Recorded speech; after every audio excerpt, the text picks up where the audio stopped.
Hello everyone, welcome to this channel. आज का जो मैं सेशन लेके आया हूँ ना आप लोगों के लिए दोस्तों, आईबीपीएस क्लर्क की जो मेरी सैलरी स्लिप है लेटेस्ट अभी जो सितंबर मंथ की, वो लेके आया हूँ आप लोगों के लिए।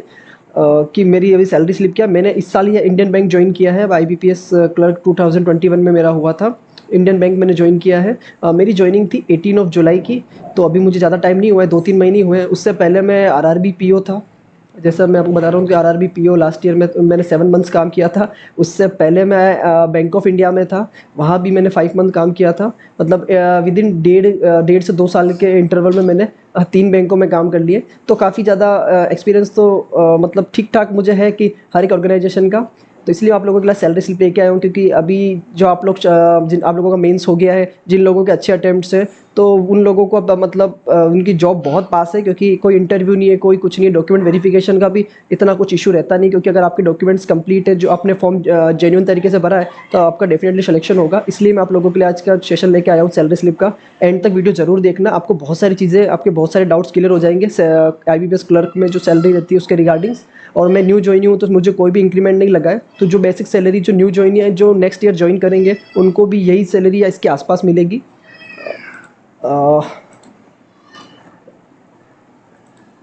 ये रहा मेरा सैलरी स्लिप इंडियन बैंक का। थोड़ा सा मैं जूम कर देता हूँ इसको, ताकि आप लोग अच्छे से देख सको।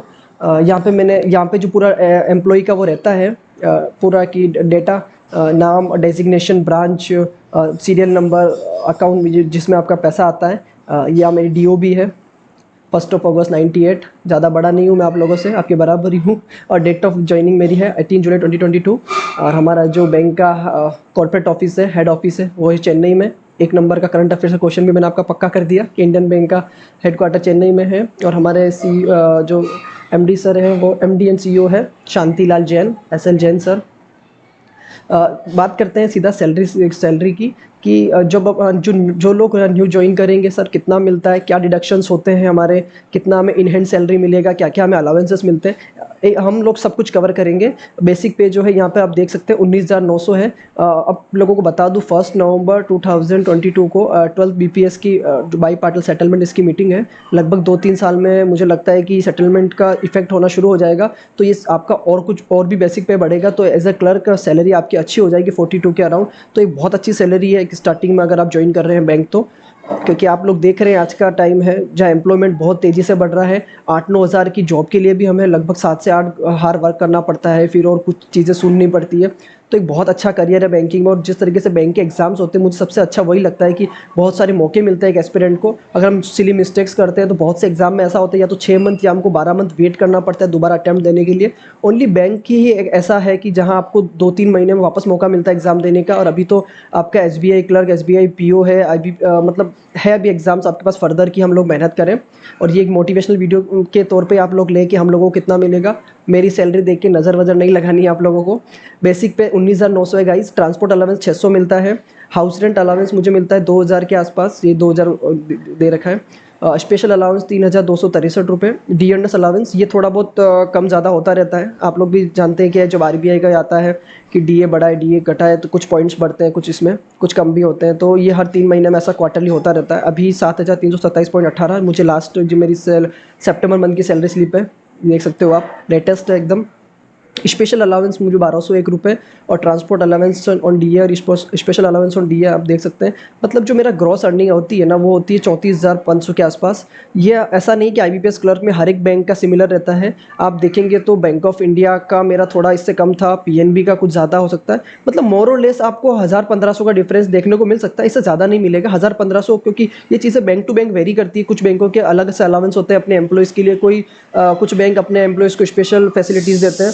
तो वो अलग अलग चीज़ें हो सकती है, बट मोर और लेस आपको लगभग यही देखने को मिलेगा।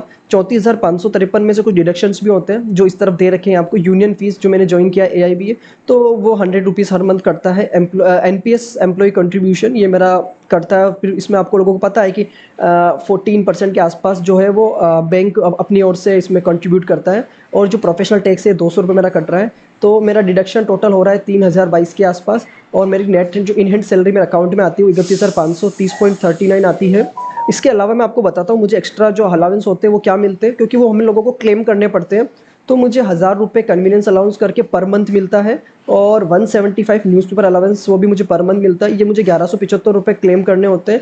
जब मैं बैंक ऑफ इंडिया में था वहाँ पे मुझे 3 महीने का क्वार्टरली अलाउंस मिलता था 5500 के आसपास। तो मैंने बताया कि आपको बैंक टू बैंक अलग अलग चीज़ें वेरी करती है कुछ कुछ। यहाँ पे हर मंथ मिल जाता है हमको इंडियन बैंक में। ये पेट्रोल वगैरह जो भी ये सब आप कुछ भी मान लो, ये आपको मिलेगा। और मैं मेरी ब्रांच में सिंगल क्लेरिकल हूँ, तो मुझे जो जो मेरे पास की होती है कैश की, उसका मुझे जो हेड कैशियर अलाउंस मिलता है वो है 1940 रुपये या 50 रुपये ऐसा कुछ है। तो ये मुझे 2000 रुपये एक्स्ट्रा मिलते हैं। तो मतलब मोर और लेस मेरी सैलरी आप मान के चलिए कि 35 के मुझे इन हैंड हर मंथ मिल जाता है। और मेरे हिसाब से ये अभी एक न्यू जॉइनी के लिए डिसेंट सैलरी है कि 35,000 हमें स्टार्टिंग में अगर मिल रहा है तो एक अच्छी जॉब है। एक 10 to 5 की जॉब है, लेस प्रेशर है अगर हम पीओ से कंपेयर करें तो। और इसमें अगर आप जेआईबी सीआईबी कर लेते हो ना गाइस, तो इसमें आपको पता है ना कि जेआईबी का आपको 1 इंक्रीमेंट लगता है, सीआईबी का आपको 2 इंक्रीमेंट लगता है, और ये लगते हैं इंक्रीमेंट बेसिक्स पे। अभी मेरा कोई मुझे ईयरली 1 साल होगा, उसके बाद मेरा 1000 रुपये बढ़ेगा, तो वो इसमें बढ़ेगा, फिर इसके ऊपर ही बाकी चीज़ें कैलकुलेट होती है जो आपका डीए और ये सब होता है। जेआईबी का और सीआईबी का आप इंक्रीमेंट मान के चलिए 3 इंक्रीमेंट भी लगते हैं ना, तो भी आपका सैलरी में लगभग 5K का एक डिफरेंस देखने को मिलता है। तो आप मान के चलिए अगर आपने जेआईबी सीआईबी कर लिया और आपको 1 साल हो गया है बैंक में जॉब करते हुए, तो आपका जो ग्रॉस होगा ना गाइस 42 to 43K हो जाएगा। और अगर इसमें आप 12th बाई पार्टनर सेटलमेंट हो जाए, और अगर 2-3 साल में सैलरी बढ़ जाए क्लर्क की, तो आप मान के चलो 50,000 आप एज अ क्लर्क कमा रहे हो पब्लिक सेक्टर बैंक में, जो कि एक डिसेंट सैलरी है मेरे हिसाब से। इवन मैं तो 35 में भी बहुत सेटिस्फाई हूँ, क्योंकि मैं तो आरआरबी पीओ से आया हूँ, तो वहाँ पे तो मेरी सैलरी 55K थी। पर ठीक है, यहाँ पे मुझे क्योंकि मेरा ये है कि मुझे स्टडी भी करनी होती है, तो मुझे उसके लिए सफिशिएंट टाइम मिल जाता है कि मैं घर पे आके पढ़ लेता हूँ, और आप लोगों के लिए वीडियोस भी बना लेता हूँ थोड़ा बहुत। और लाइफ में सबकी प्रायोरिटीज़ अलग अलग होती है, तो वो चीज़ भी आप लोग, ऐसा नहीं है कि आरआरबी पीओ अच्छी जॉब नहीं है, बहुत अच्छी जॉब है, बट सबकी प्रायोरिटीज़ अलग अलग होती है, सबकी पसंद नापसंद, काम करने का तरीका, तो वो कई सारी चीज़ें होती हैं। तो मैं हमेशा पैसों को कम वैल्यू देता हूँ। मेरा होता है कि मेरे को लाइफ में सेटिस्फेक्शन मिलना चाहिए, और जो मैं कर रहा हूँ मुझे उससे पूरा होना चाहिए कि हाँ मैं सही कर रहा हूँ, या मैं जिस रास्ते पे चल रहा हूँ वहाँ मुझे सक्सेस मिलेगी, या मेरा करियर ग्रोथ होगा। क्योंकि आरआरबी पीओ भी अच्छी जॉब है, बट आपको पता है कि इंडियन बैंक एक नेशनलाइज बैंक है, तो इसमें जो जिस तरह की बैंकिंग है वहाँ पे आपको बहुत ब्रॉड लेवल की बैंकिंग सीखने को मिलती है, इसलिए मैंने यहाँ ज्वाइन किया था। थैंक्स फॉर वॉचिंग गाइस, ये वीडियो आप लोगों के लिए हेल्पफुल रहेगी थोड़ी, मुझे ऐसा लग रहा है। और आप लोग मेरे टेलीग्राम ग्रुप में जुड़ना चाहते हो तो मैं वीडियो में डिस्क्रिप्शन में लिंक डाल दूंगा, वहाँ से आप जुड़ सकते हो। वहाँ पे मेरे साथ 40+ एक्टिव बैंकर हैं। हम लोग यही कोशिश करते हैं कि हम लोग आप लोगों को जितना हो सके हेल्प कर पाएँ, और जितना हो सके हम आप लोगों को एक राइट एडवाइस दे सकें। वैसे तो आप लोग भी बहुत होशियार हैं, तो आप लोगों को इतनी ज़रूरत नहीं है, बट अगर आपको लगे कि सर थोड़ा सा आप मुझे गाइडेंस करो, थोड़ा सा मोटिवेशन, थोड़ा सा आप हमको हमारे लिए राइट ट्रैक क्या है वो थोड़ा हमको गाइडेंस कर दो, तो उसके लिए आप आ सकते हो। ऑलवेज वेलकम, बिल्कुल फ्री है, कोई पेड वगैरह ऐसा कुछ नहीं है, और कोई प्रमोशन वगैरह वैसे भी मैं अपने चैनल पे करता नहीं हूँ किसी का भी। मेरा इंटेंशन यही है ग्रुप स्टार्ट करने का, कि जितना हो सके मैं आप लोगों को मोटिवेट कर सकूँ, आप लोगों को एकदम अपना जो एकदम क्योंकि मैं खुद एक मतलब बैंक से पहले एक ऑफिस बॉय रह चुका हूँ कोचिंग में, तो बिल्कुल डाउन टू अर्थ मैंने शुरू किया था, और अभी भी मेरी मेंटलिटी वैसी है। इसलिए मैं आप लोगों की हेल्प करने के लिए एक सेशंस बना के लेके आता हूँ, ताकि आप लोगों को वो सेशंस अच्छे लगे, कुछ आपको नॉलेजेबल हो। आगे भी इस तरह के सेशन मैं आप लोगों के लेके आऊँगा। IBPS पीओ की सैलरी स्लिप, SBI पीओ की, तो आप लोगों को थोड़ा सा एक नॉलेज हो जाएगा, क्योंकि सैलरी स्लिप दिखाने का यही मोटिव होता है कि आप लोगों को पता चले कि जिस जॉब के लिए आप अप्लाई कर रहे हो या जिस पोजीशन पर आप जा रहे हो उसमें क्या क्या चीज़ें मिलती है।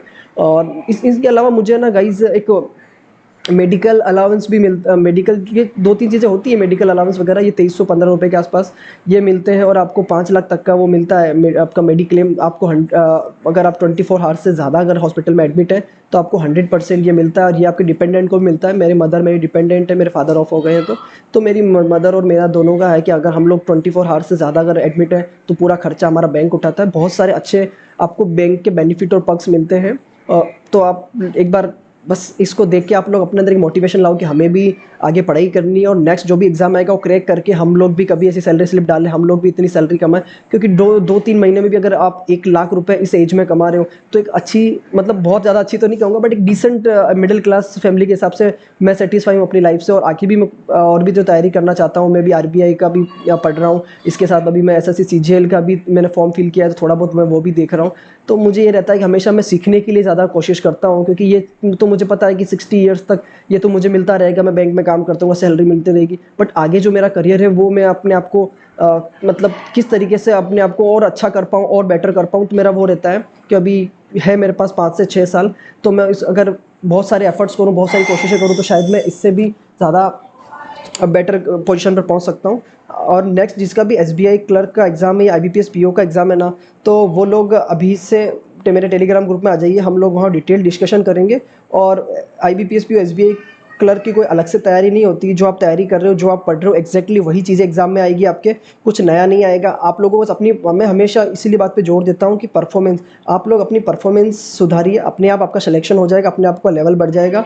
अगर आपको आता होगा तो आपके लिए हर पेपर आसान है, नहीं आता होगा तो cut off, vacancies, number of, ये सब मायने नहीं रखती है कि जब हमें हमारा लेवल नहीं है। आप जब भी मॉक करें अपने आप को सीखने पर ध्यान दें, उन क्वेश्चन से सीखें, प्रैक्टिस करते रहें, तो आप लोग जल्दी से जल्दी जॉब लेंगे। My best wishes with you guys. Thanks for watching this session. जय हिंद, जय भारत।